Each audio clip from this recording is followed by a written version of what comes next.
ሶላት ኢቃም ከተደረገ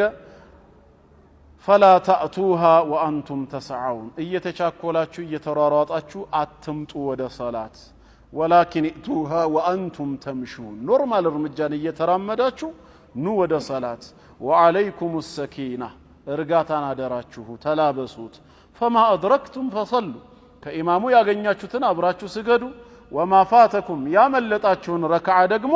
فأتموا ኢማሙ ሲያሰላም ተነስታችሁ ሙሉ እንጂ እንዳያመልጠን በሚል መቻኮልም መሮጥም የተጠላ ተግባር ነው የተጠላበት አንዱና ዋነኛው ምክንያት ከሰላት ማዕዘናት አንዱ የሆነውን ጡማእኒና ሰኪና መረጋጋት የሚባለው ነገር ያጠፋዋል ከዛ ሲሯሯጥ በኃይለኛው ሲራመድ የመጣ ሰው ሰላት ላይ ከገባ በኋላ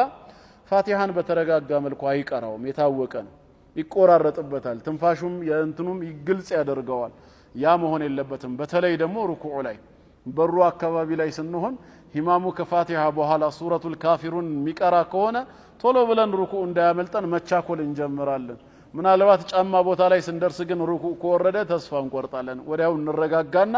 በቃ አንዴ ያምልጦናል ብለን ተመልሰን ወደ ነበርንበት ሁኔታ እንመለሳለን ከመነሻው ከበር እስከዚህ ድረስ ቦታ ያለውን ስለምን መቻኮል አስፈለገ በቃ በደረሳችሁት ስገዱ ነው እንደዚሁ ያመለጣችሁን ተነስታችሁ ሙሉ ጡማእኒና ያስፈልጋል